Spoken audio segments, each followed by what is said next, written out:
Right down. That open. Yeah. It's nice. Yeah, it's nerves in the end. Temple does. Get up a little higher. Do it. Do it right hand. That's it. Right hand. Quick. Quick. We do. We do it. Yeah. We do it right hand. That's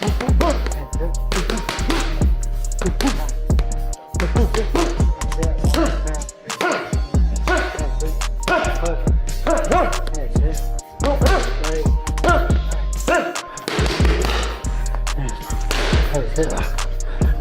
There you go.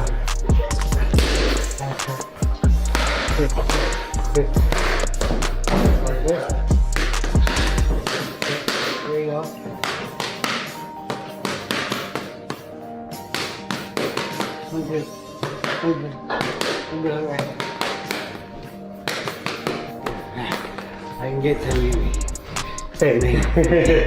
Teófimo López isn't easing into this camp. He's locking in like a man who knows exactly what's on the other side of the ring. Training for a technician like Shakur Stevenson isn't about looking flashy, it's about discipline, timing, and control. And that's exactly where Teo's mindset is right now.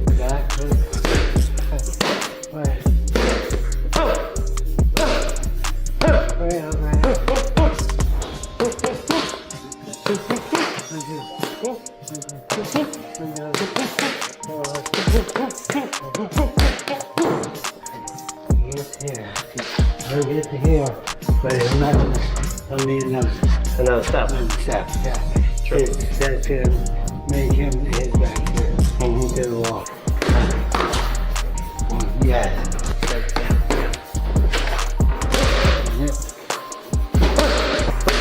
That's it. That's it.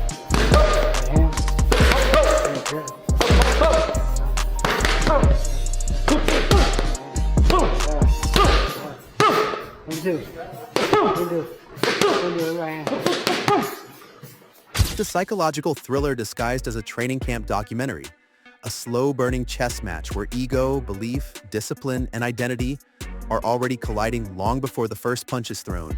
And from the opening moments, it becomes painfully clear that this fight isn't about who looks smoother on pads or who talks louder at the press conference.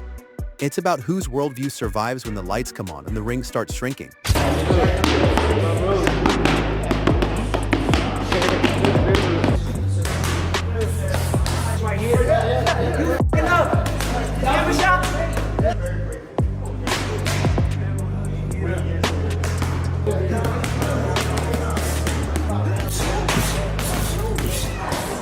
Because on one side you have Shakur Stevenson, the surgeon with gloves, a man who treats boxing like a science experiment, where every variable is controlled, eliminated, or neutralized.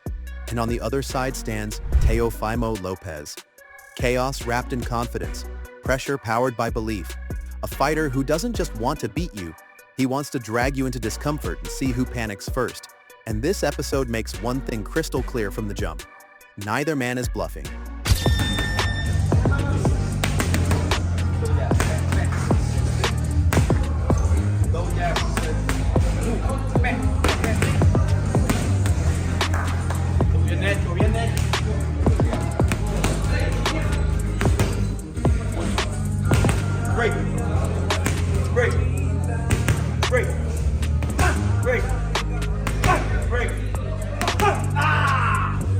The camera takes us straight into Lopez's camp, and it feels less like a gym and more like a pressure cooker, where every pad snap sounds like punctuation in a sentence that ends with violence.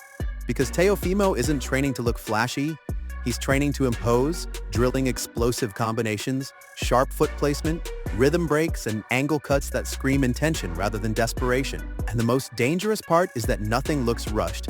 Nothing looks emotional. Everything looks calculated, which should terrify anyone planning to dance for 12 rounds. His father, Teófimo López Sr., hovers like a constant presence. So far, it came going great. We about a month away from fight day. Everything going according to plan. Court look great, man, great. He getting the rounds in. Everything going according to schedule. We coming. We coming for the victory. You know, me as a trainer, I don't train to go the distance. I think that's wear and tear on the body. You put all the work in camp to make the fight night as easy as possible, and that's what he going. Part motivator, part antagonist, part psychological stress test, pushing buttons, pulling pride, forcing his son to live inside discomfort until it becomes home. Because this camp isn't about chasing knockouts or viral clips, it's about patience, about letting the fight come to him, about setting traps for a mover who thinks he can escape forever. And Lopez himself says it plainly: when you set the tone early, power doesn't need to be hunted, it introduces itself naturally, and that mindset alone turns him into something far. In fashion, I mean going for the knockout. Well, I think that the whole thing with the Bible of boxing really is that if you look for the knockout, you won't get it. You know, I think really it's just all about setting the good pace early in the beginning rounds and then going from there, setting that tone. I think that I don't see him going those 12 rounds. This is his first time moving up to 140. A lot of these guys can say a lot of things about me not knocking them out or whatnot, but they don't come and try to fight me after they feel this power. So it's for a reason. It carries. It does. You know, it's all about against all odds. I've been like that since me winning the 2015 U.S. Olympic trials and didn't, you know, have my spot for the Olympic berth and to represent Team USA in 2016 Olympic Games. I think my whole thing's always been that way. You know, so even Richard Comey, you know, when I won my first world title back in 2019 at 22 against the champion himself, you know, a lot of the odds were always against me. And I think that's when I perform my best. And I look forward to doing that. Far more dangerous than the reckless puncher critics still pretend he is. Then the camera shifts and the energy changes completely, because Stevenson's camp feels like walking into a library where violence is being studied at an academic level. Quiet, methodical, surgical.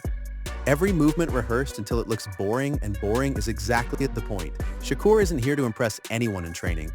He's here to remove options, to suffocate creativity, to frustrate opponents into self-destruction, drilling distance control, feints that mean nothing until they mean everything. Defensive sequences designed to make punches miss by inches rather than feet, because wasted motion is wasted opportunity. His team prepares him for Lopez's explosive gear changes with constant lateral movement, stop-start footwork, angle resets, and sparring partners who are bigger, stronger, and intentionally awkward, forcing Shakur to stay mentally sharp under physical threat. And through it all, Stevenson's confidence isn't loud, it's icy.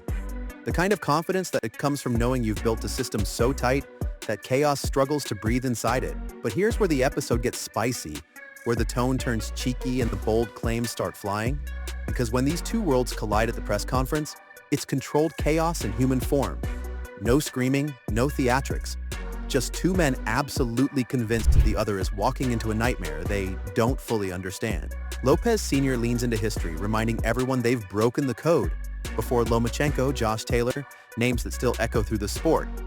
Competition is competition, man. This is competition and currency, you know, and you can't be friends in this game. I don't see it. I think that's what makes them soft. It's what makes our era a little bit fragile. So I think the guys like myself that still carry that with the heart of a champion and holding the Ring Magazine world title, I think that maybe we have a different form of looking at it and make boxing great again.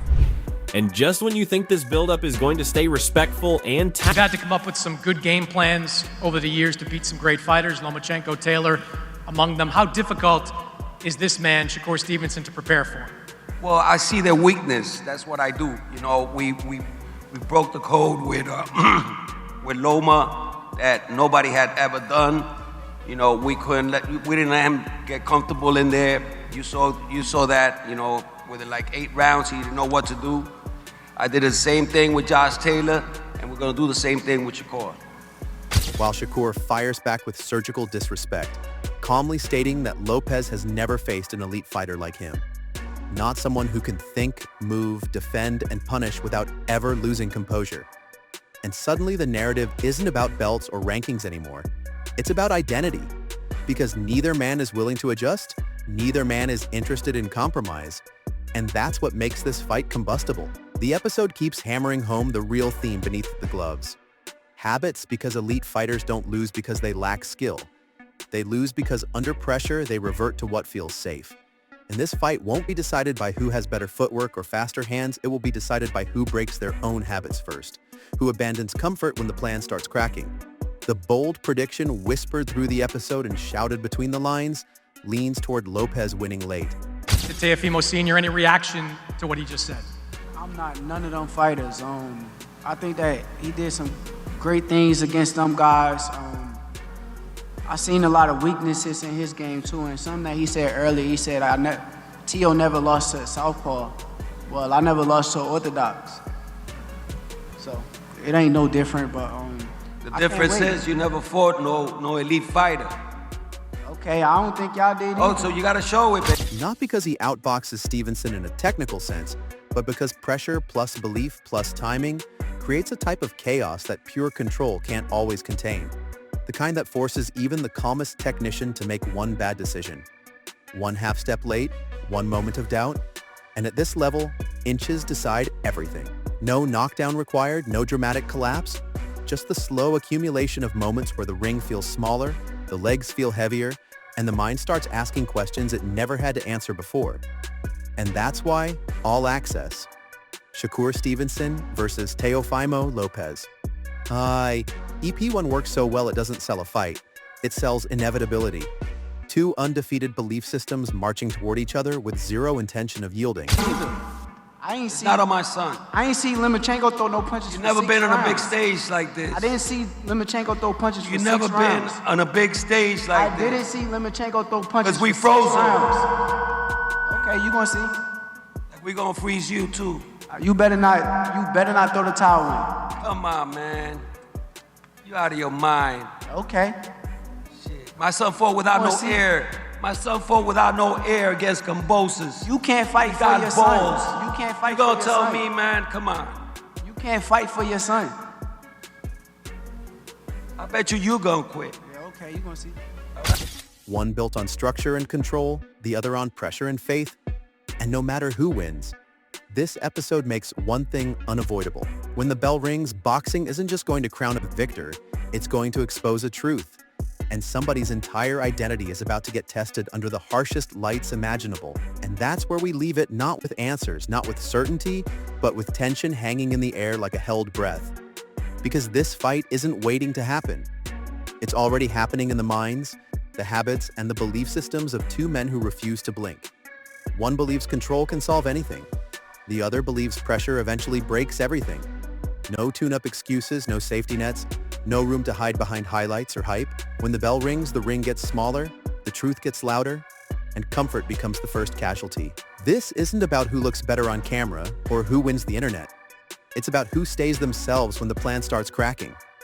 Inches will matter, patience will be tested, and one moment will tilt everything. So buckle up, because this isn't just a fight, it's a collision. And when it's over, somebody's belief system is walking out changed forever.